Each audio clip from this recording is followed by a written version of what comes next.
Carrie on an all-new Dr. Phil. Carrie will do anything to get pain pills. She actually caused an accident so she could get more drugs. From PTA mom You've gone to school high, been around these kids high. to addict, You bring heroin into my home? living in her luxury car. My husband told me to get the hell out of the house. You stealing my money? You're physically violent? You gave up on me. You told me I wish you were dead. Let's do it. Have a good show, everybody. Here we go.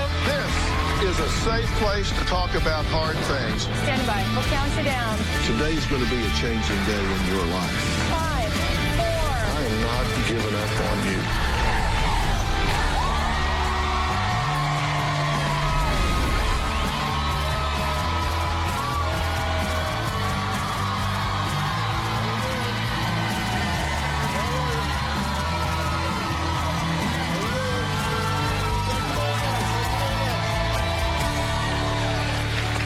This is Carrie, who says she was a well-respected PTA mom and a proud mother of 3.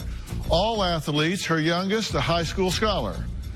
So how does a prominent soccer mom go from driving her daughter to the big game and leaving the stands to get high in the school bathroom to flatlining twice and landing in a 9-day coma?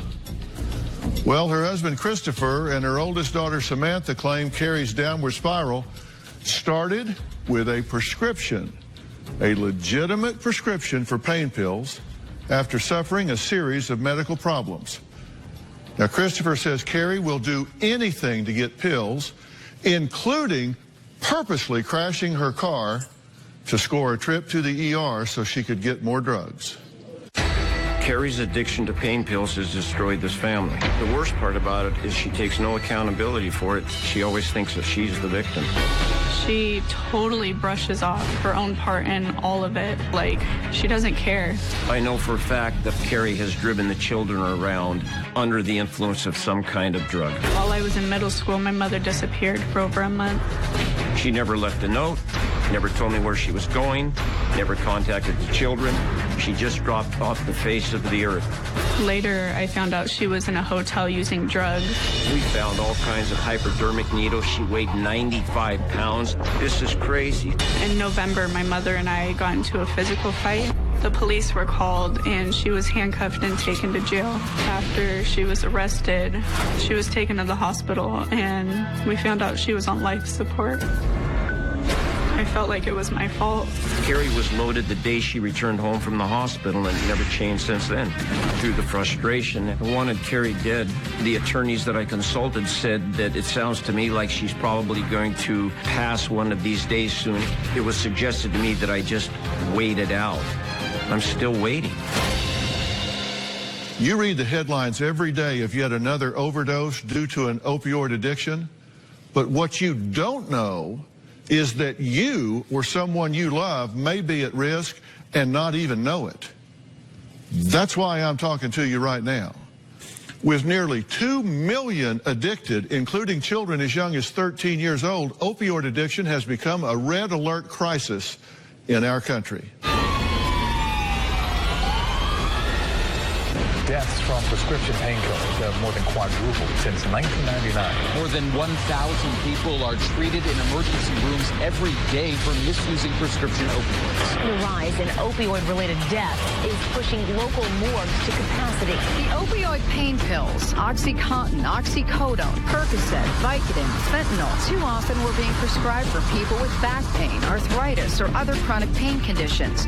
When it was time to wean them off, many patients were helplessly addicted. 91 Americans die every day from an opioid overdose, according to the CDC. Since 1999, the number of prescriptions sold for the highly addictive painkillers has quadrupled, and so have the number of people who have died from them. Many clinicians have overestimated the safety of these products and underestimated their risk. In 2010, doctors and pharmacists gave out enough opiate painkillers to medicate every American adult around the clock for a month. Dr. Caleb Alexander has studied if doctors are becoming more cautious when prescribing the drugs. Although there's some evidence that doctors are scaling back a little bit, we have a long way to go. I have to tell you, it sounds awfully cold to me to say well, I could get a divorce, or I could get her help, or I just wait and she'll just die, and that'll fix my problem. Well, and damn it, she just won't die. Well, it wasn't that it would fix the problem. Carrie would always threaten me with taking half of the possessions. And, you know, my primary thing was always to try to keep the mother in the children's life, no matter, I guess, at what cost. But in the end, you know, I failed miserably. Every attempt that I made, I failed at in trying to somehow keep Carrie clean. She made this really tough. I mean, she actually got on the freeway, caused an accident so she could get more drugs, right? Those were her words to me exactly. She's actually attacked you. She just went crazy, drop kicking me in my stomach. I had to physically hold her down while my 4-year-old was hitting her and screaming, "Get off of my mom." This has had a lasting effect on you. Yeah. She's a great mother when she's clean. She loves her kids, does all the right things, and she was doctor hopping, right? 8, 10 doctors at a time? From what I can tell and from the documents that I have seen and knowing, I mean, I've been to several of her doctors in the past to confront And you them. intercepted some shipments that were coming to the house. How many pills did you intercept? They were bags that probably contained as many as 500 pills on 2 different times, and I flushed them down the toilet. Carrie went absolutely berserk. A lot of this stuff I don't know, but I'm going to hear things today that I know that I've heard for the first time, even in spite of what I've witnessed, and that just, it kills me. It kills me. I'm afraid that's going to be true. Now, before we meet Carrie, I want to tell you I have brought in some serious reinforcements today. These 3 doctors are the top minds. I'm talking about heavy hitters, the most respected in their fields. They're also my colleagues. They're also my dear friends. Dr. Gerald Sachs is the Director of Pain Management at the Pain Institute of Santa Monica in California. He was trained in anesthesiology and critical care at the University of Chicago and completed his training in pain management at Harvard Medical School.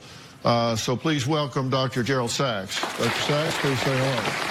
Dr. Patrick Johnson is director of the Cedars-Sinai Spine Center in Los Angeles, California. Dr. Johnson is a dear friend of mine. He's also professor of neurosurgery at UC Davis Medical Center, as well as the director of the California Association of Neurological Surgeons. So, Dr. Johnson, thank you for being here. Another colleague and dear friend of mine, Dr. Charles Sophie, is board certified in 3 clinical specialties: adult psychiatry, child and adolescent psychiatry, and family practice, as well as being the medical director for DCFS here in Los Angeles, which is the 2nd largest DCFS program in the United States. Dr. Sophie, thank you for being here. So, gentlemen, this is epidemic proportions in America, correct? Absolutely. And is this, I get the feeling that so many of our viewers think because they might acquire these pills with a prescription, that means it's okay. Dr. Sachs, if they're taking these things for extended periods of time, it's changing who they are medically, biochemically, in every way. Absolutely. These patients get their prescriptions, at least initially, usually for an appropriate reason. And then commonly they'll just continue to take these medications far beyond the period of which time that their pain was occurring. Well, isn't it true that if you take these things long enough, they actually make you hypersensitive to pain? What I believe you're referring to is something called opioid-induced hyperalgesia, which occurs in some patients where they take the opioid and paradoxically it actually makes the pain worse, and that does occur as well. Dr. Johnson, what would be a normal course of taking opioids for pain? It's usually just the first week. So a surgical problem is something that can be resolved with their postoperative pain management. And after a week or 10 days and maybe 2 weeks, I think that it's unusual when somebody needs surgical postoperative pain management for 4 weeks. Now, Carrie says her pain pill addiction led to making horrible decisions, but she also claims they turned her into an energetic PTA supermom. Did they really? We're going to meet her after the break.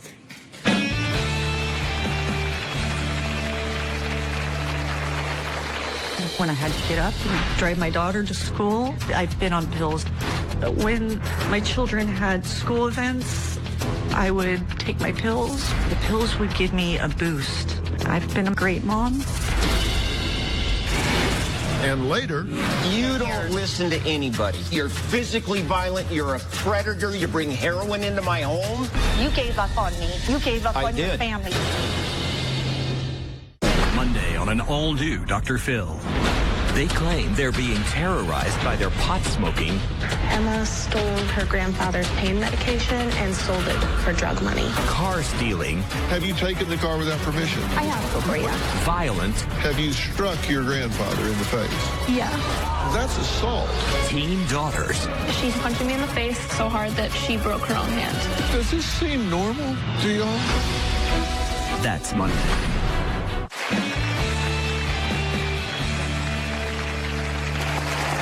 It's a plague infecting our families, towns, and schools. It can start as simply as a doctor prescribing medicine to relieve a pulled muscle, and before you know it, you could become one of the 91 Americans who die every day from a pain pill addiction. Now, Carrie says she's one of those people. She just hasn't died yet. Well, actually, she has twice, and they've revived her. She claims her husband's lack of compassion for her struggle has been the hardest pill for her to swallow. Well, I blame the doctors for my being an addict. Pain pills, they constantly prescribed all kinds of medications, the addictive ones, without ever educating me. Over the years, I had several medical conditions, congestive heart failure. I had a stroke. I had pericarditis, severe infection around the lining of the heart. I was prescribed all these pain medicines, Vicodins, oxycodones, and I eventually became reliant upon them. I would be physically sick if I didn't take them. In 2016, I went into cardiac arrest and died. They performed CPR. They shocked me twice. A couple of my ribs were cracked. The fighting started immediately the day I got home. Chris accused me of being loaded again, and a terrible mom, and a quitter. The 7 weeks I was in the hospital, he's still on pain meds. He has not been a supportive partner at all. There were times I begged him to hold my meds. Chris wouldn't do it.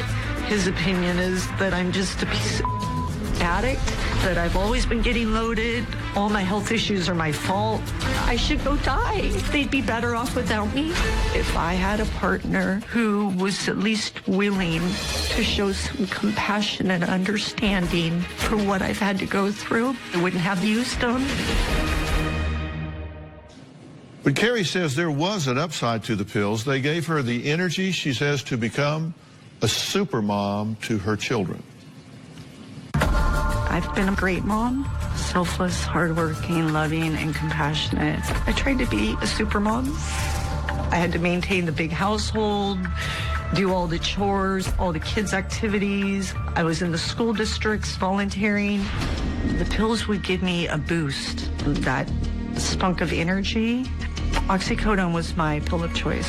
They're potent, small, easy to hide. The last 4.5 years, I've been on them every day. When I had to get up and drive my daughter to school, I've been on pills. When I had late nights doing homework or sport activities or a big dinner, I've been on pills. When my children had school events, I would go in the bathroom, take my pills. At home, my children's friends and their families, they didn't see this out-of-control addict who was a bad mother. They trusted me, and I just let the facade continue. That I was this great mother and protector of everyone's children. I didn't know how to stop. A voice comes out that just wants more. When I would try to cut back, I would get sick again. So these are my Subutex and Trazodone. Tramadol here is for pain. And to my surprise, they don't show up as an opiate on my drug screening or analysis. Nobody knows. I'm still using. I'm still medicated. I'm still lying. I still feel like I'm a fake. You've gone down a long and difficult road that's put your health in jeopardy, put your life in jeopardy, put your family in jeopardy, and you're still using. Do you have an inability to stop? I'm completely willing. Absolutely. You've been very creative in getting pain meds. What have you done to get this addiction under control? I've paid myself for 3 or 4 private treatment centers in the last 18 years. And they always put me back on the Suboxone. A lot of the doctors don't want the liability, I don't know, of getting me fully off of them. And so you're just a victim here? No, I'm not a victim. What do you say? You're a victim of the doctors, you're a victim of the treatment centers, you're a victim of people not wanting to take responsibility or liability for you. You're just telling me you're a victim. I'm saying that in some cases I've been a victim, in some cases I've hurt myself. And a lot of it was me going through these difficult health issues, and the medicines definitely altered who I was and what I wanted, and you know that. And I have so much remorse, and I will try to make that up to you the best I can for the rest of my life. Who put you on heroin? I did. You have attacked your daughter in front of her children. That you have crashed your car on the freeway, that you've come up with every excuse to get in the ER. You're not talking about any of that. You're just talking about the doctors that have over-medicated you. No, all of that is true. Once the drugs are in my body, I'm a different person. And that's the catch, is trying to live without them when physically there's times I've needed them, and finding alternatives. And that's well, I'm beginning to understand why you haven't responded to treatment, because you don't want to own anything. You want to blame everything.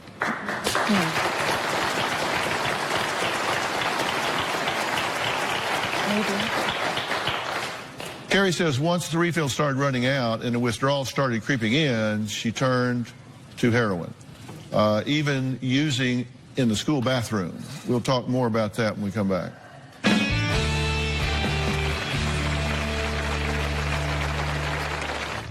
When I was with my daughter at her school, I would use heroin in my car, or just go in the bathroom and then go back into the classroom, help the teachers interact, talk, smile, laugh, hug the kids. Oh, hi. And later, you don't sit there and say, well, damn, she didn't die this time. But I didn't want her to die, You told me I wish you were dead. I gave them the audio. At times, you're absolutely right, Carrie. Your son was a part of my family. My son has never been a part of your family. Why are you dating a 14-year-old child? That's a 4th-degree felony. You're just a loser, Paul. You're a verbally abusive dictator. You're the failure of a parent. You're the failure of a parent. You have no job. You are living in the car. I have 2 vehicles. Does the other one have a windshield? Who do you think you're talking to? I am your father. Your daughter, we know, is violent and physical. Shut the f*** up. And you want to get up in her face and say, what are you doing? I hate myself so much. There are times where I just want to die. But if I kill myself, I know my family would be so hurt. So that's why I just hurt myself. So they wouldn't have to pay for a funeral.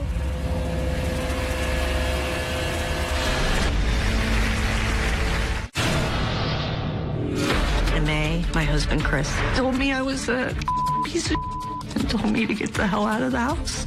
After I left, I was living in my car. So this is my $80,000 BMW. Little did I know I would be living in it. I slept in the back seat behind me.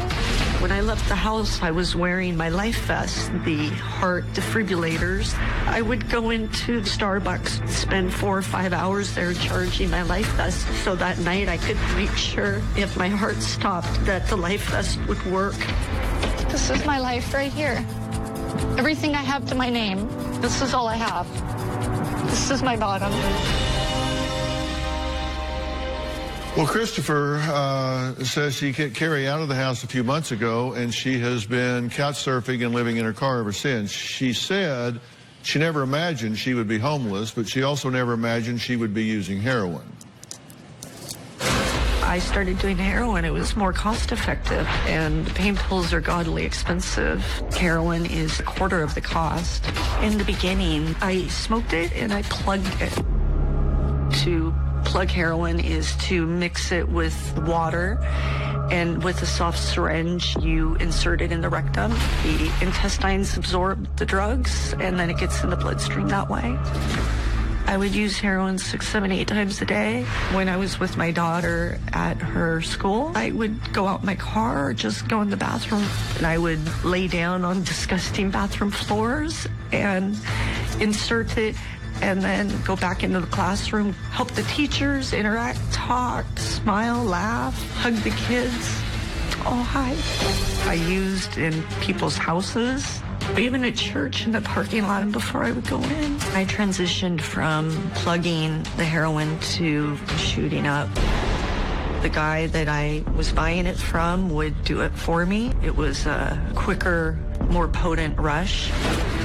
Within 5 months, I spent well over $30,000. I stole some money from Chris, $3,000, $4,000. And one day when I opened the safe, the money was gone.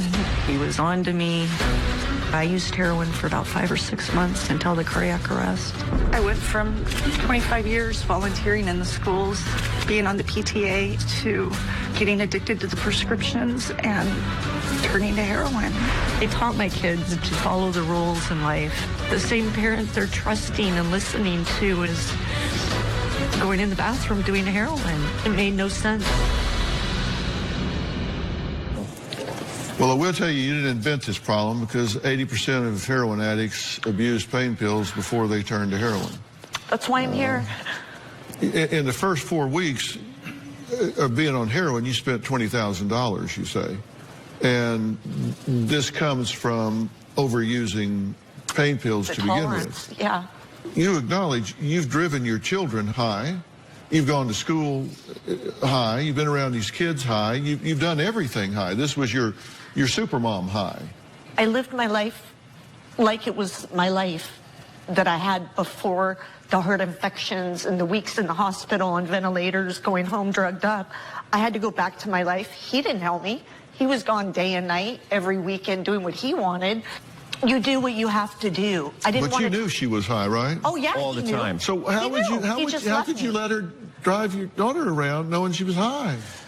I have to take responsibility for that. She wouldn't listen to her doctors. Oh my God. Okay, you don't listen to anybody. You stealing my money. You're physically violent. You're a predator. You attack. You don't know what timeout means. And enough is enough. You bring heroin into my home. And I'm sorry. Yeah. You're but sorry. You left the home and worked. I never left the home. For you 20 left years the home. And I have been here every night for these kids. So every night. Where were you when you were out school? Who got into sports? Who got their groceries? Who cleaned the house? I guess I did, Carrie. Where were you? With heart failure and infections. This is all learning we do. to walk. This is our relationship for the helped last me with the pain. 15 years. But I couldn't stop Carrie, being a mother because you had to work. Carrie, after you. What did you expect from me? After you were gone for 2 months shooting dope and everything, and we all know this happened, nobody knew where you were. Your sister got you into your first long-term treatment centers. You were clean. You still had all these illnesses. That was 20 years ago. You gave up on me. You gave up on your family. Yes. I've never given up on my family. I didn't do Carrie, it well. Carrie, I have never given up on my family. That's why I'm here today. Dr. Sophie, what level of narcissism and denial are we dealing with when she is here defending everything that's going on? You're very entitled. You don't really want to own anything. We just had a little microcosm exchange here in front of this adult child, but if you had known about this situation when it was happening, would you have taken these children out of the home? In a heartbeat. Oh, absolutely. Yeah.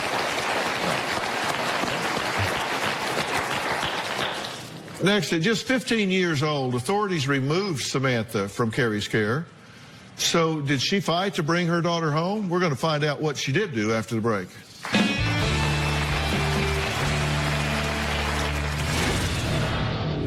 But you can at least be enough of a human being to look this child of yours in the eye and say, I am sorry what I did to you. You didn't deserve it.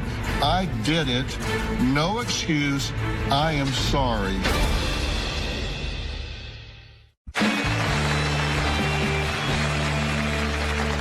Carrie is one of the 2 million addicts who were prescribed pain pills by their doctors. Now, Carrie's daughter, Samantha, lived with that addiction. She says her mother's refusal to acknowledge her violent behavior toward her growing up is just one in a litany of offenses that she says she just cannot forgive her for. My mother's pain addiction caused her to be very violent with me as a child. She would push me, pull my hair, smack me, and hit my head, kick me. I remember the look in her eyes, evil, scary. She looked like she hated me. She did not look like my mom. I would tell her that I hate her, and she would tell me she hated me back.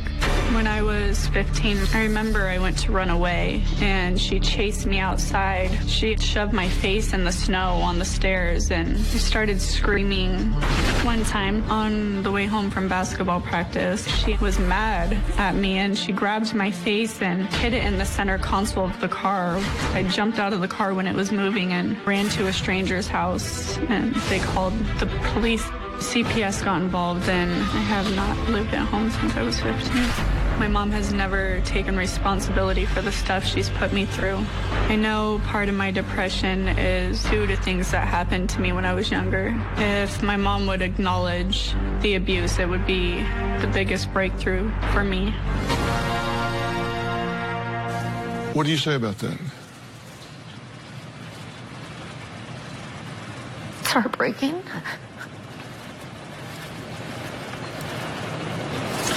Will you stand up, please? Will you stand up, please? I want you to look her in the eye. Now, not even God can change what has happened, but you can at least be enough of a human being to look this child of yours in the eye and say, I am sorry what I did to you. You didn't deserve it. I did it. No excuse. I am sorry. You didn't deserve that. You didn't. Sorry.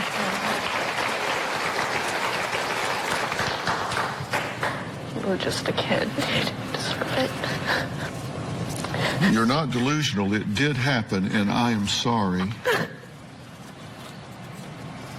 No excuse. I am sorry. Look her in the eye.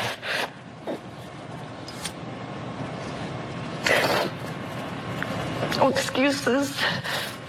I'm sorry. You were just a child. It wasn't your fault. I haven't seen you try for a long time. How about we'll see? Yeah, we'll see, Mom. I hope so. I'll keep an open mind and we'll see. I'll keep an open mind and we'll see. Thank you.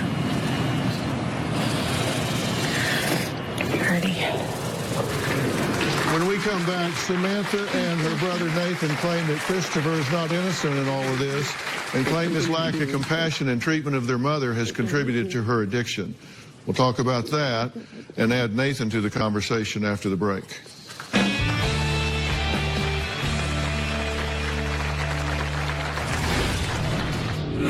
Yeah, it's a cold thing to think that you want somebody to die, but it was never about the money. It was to provide relief. I just wanted it to go away, and there was no way that I could get rid of it except for her to expire. Monday on an all-new Dr. Phil. They say they can't control their pot-smoking, car-stealing teen daughters. She's punching me so hard that she broke her own hand.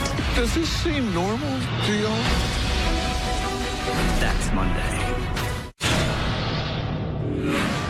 My mom and I used to be really close. We used to have like a really special bond. Things changed when she started doing drugs. I'm very scared of her when she's on drugs. She's out of control. One time she kicked the door and it fell on my brother's head and he started bleeding. She's thrown stuff at my dad. I'm not comfortable around her. I just sit in my room. It's scary. She's broken my trust. That was Carrie's youngest daughter, Maya, who says she's not only doesn't trust her mother, she's actually afraid of her. Now, Maya's older siblings, Nathan and Samantha, worry that Christopher's hatred of their mother may be contributing to her addiction and clouding their little sister's opinion of Carrie as well. I believe that my father and my mother's relationship has been abusive, and my stepfather has played a huge role in my mother's addiction. My dad says stuff about my mom like he wishes she would die and that he wouldn't care if he never saw her again. My father has said things about my mother that were not appropriate. He will vent to just about anyone he can, including my little sister. I think my sister is being manipulated by my dad. She's innocent and naive, and I feel like my dad has put a lot in her head. My sister is 15 years old. She needs a mom. Whew. Nathan, thank you for being here. I'm sorry that you need to, and I'm sorry that the subject matter is what it is. You've been listening to everything so far. Yes. What do you want to add? Well, I want to start with, is it true that you stole Chris's money, like you said in the video? Yes. It is. Okay, then I am sorry. I'm sorry too, Nathan. Can I clarify one thing here? Yeah, it's a cold thing to think that you want somebody to die, but it was never about the money. It was to provide relief. This has been a family in crisis for 15 years. I just wanted it to go away, and there was no way that I could get rid of it except for her to expire. You either become part of the solution and continue to work towards a return to health, or you get your stuff and your children or whatever and you leave. But you don't sit there and wait and hope that the mother of your children dies. That's not a solution. You don't sit there and say, well, damn, she didn't die this time, maybe next time. But I didn't want her to die. Through 3 long-term treatment You centers. told me I wish you were dead. I gave them the audio. At You always times, told me you're that. absolutely right, Carrie. You're absolutely right. Then the why did you pain just say no? was so much. I don't know where to go. Like I said in my tape, this is a last hope. Chris. I don't know. Chris. I will own my part, sir. I will own my part, and I have to. I totally get your frustration. It is unbecoming to you to sit before your children and say, well, one good solution would be if she would just expire and then the problem would be over. You don't want that heat, my friend. I know Trust me. I know that. So you need to take that concept out of your vocabulary. She is entitled, she is arrogant, she is belligerent, and she lacks insight. She is easy to give up on. But we're not going to do that. Not that you make it easy. Next, so where do we go from here? I'm going to tell her what I think after the break.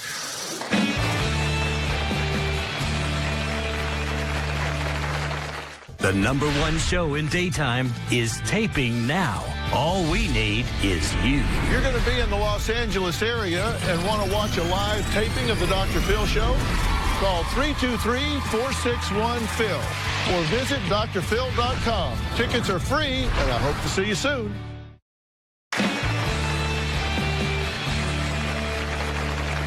Carrie admits she's been struggling with a pill addiction that began with a simple doctor's prescription. Dr. Sophie, would you come up here and help me for just a minute?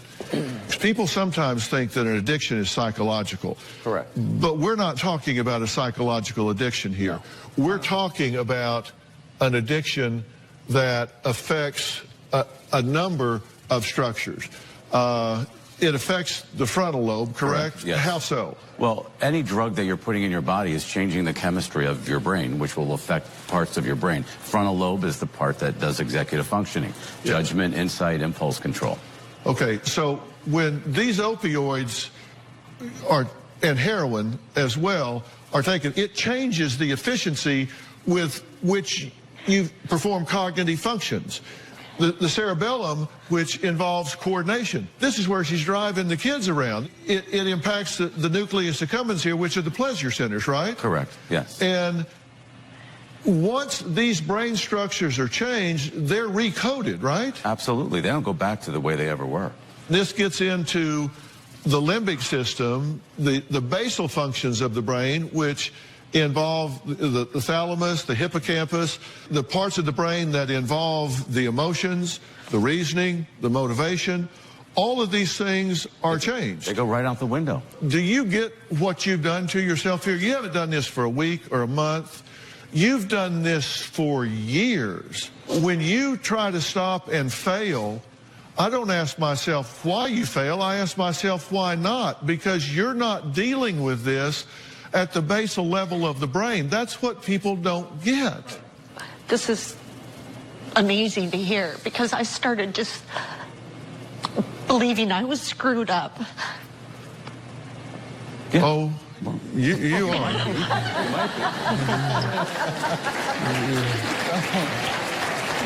It's just a matter of why. It's just a matter of why you're in that situation. Dr. Johnson, I don't want people, I want to put people on red alert here, but I don't want people to be afraid to take appropriate pain medications when they need them. And I don't want to embarrass Dr. Johnson, but I think he is widely renowned as the finest spinal surgeon in America. He's certainly who I chose to operate on my spine. And the pain was minimal because it was very well done. But if it's needed short term, it's okay to take these, right? It certainly is.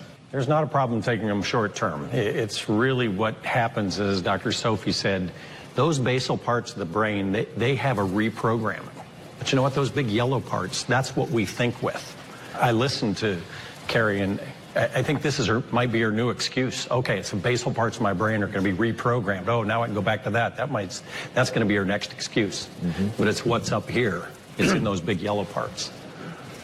And if you do have a chronic syndrome, you know, Dr. Sachs is a pain specialist, and I've had some pretty serious injuries, and you manage that across time. But my God, you had a matrix set up. It was, I mean, you and Nurse Robin back here, seriously, he had a matrix. Nurse Robin was key. Yes. Make sure you knew that. No question about it. This has to be done very, very carefully if it's a long-term situation, right? That's correct. Also, the modern understanding is that addiction actually is what we call a biopsychosocial disease, and people have a genetic predilection to get into trouble with these sort of medications.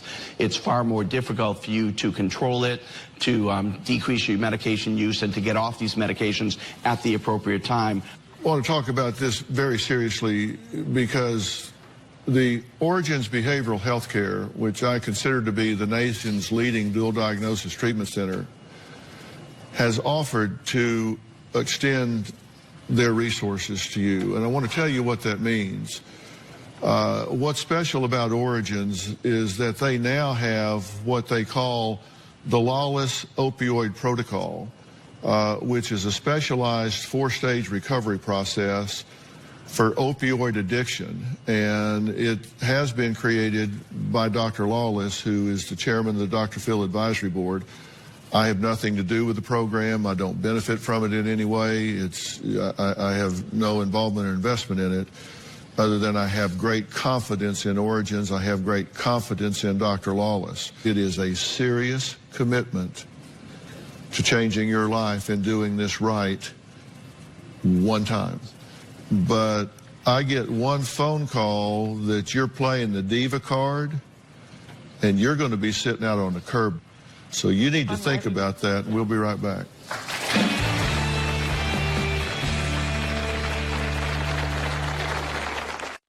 I want you to look me in the eye and tell me whether you're up for this and willing to do this or not. Absolutely. Absolutely. I want to leave us with this summary. There's an estimated 2 million Americans, 12 or older, that are addicted to prescription pain relievers. 300 million annual opioid prescriptions are written. Annual opioid prescriptions equal every American adult could have their own bottle with what's currently being written. 276,000 adolescent non-medical users. And get this, if you have an opioid prescription and you refill it one time, 1 in 7 people will be addicted at 1 year. The chance of addiction increases after the 3rd day that you are prescribed. 60% of overdose deaths involve opioids.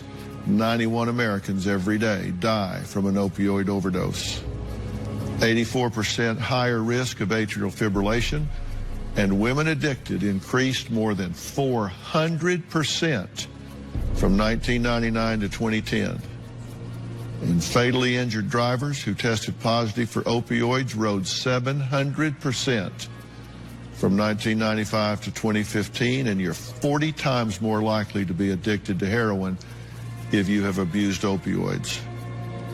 Nearly 80% using heroin misused prescription opioids before they did heroin. I didn't grow up or raise my kids or think I want to be a junkie. I live in a middle-class suburban area. My kids go to great schools. I've participated. These prescriptions are scary, and they're not things that you should get on and be on alone, and that's what I've done. And then I've lost control. This can happen to anybody. It happened to you. It happened to me. You got to clean your own house. I want to thank all of my guests today. A special thanks to Dr. Frank Lawless and Origins Behavioral Health Care for offering resources to Carrie, and to Dr. Lawless for his opioid protocol. I especially want to thank Dr. Gerald Sachs, Dr. Patrick Johnson, and Dr. Charles Sophie for being here today. We will have links to all 3 of these gentlemen. Should you want to know more about them and their practices, you can see it on drphil.com.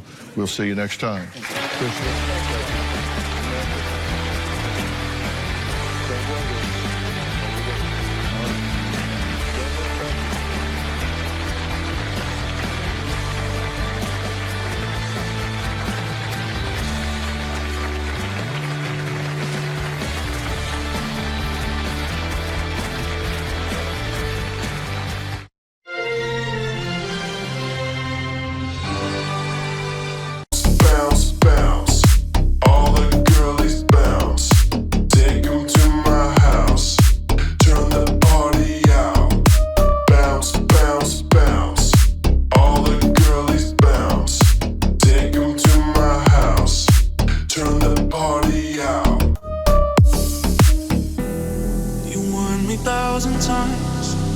Memories can kill ya, but I didn't hear ya. I thought that I could fly, but woke up on the asphalt. I swear there was the last time. I've always been naive. Call it.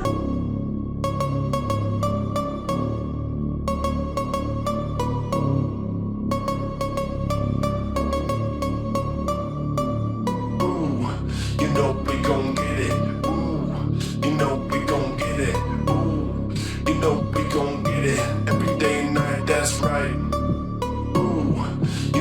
gon' get it. Ooh, you know we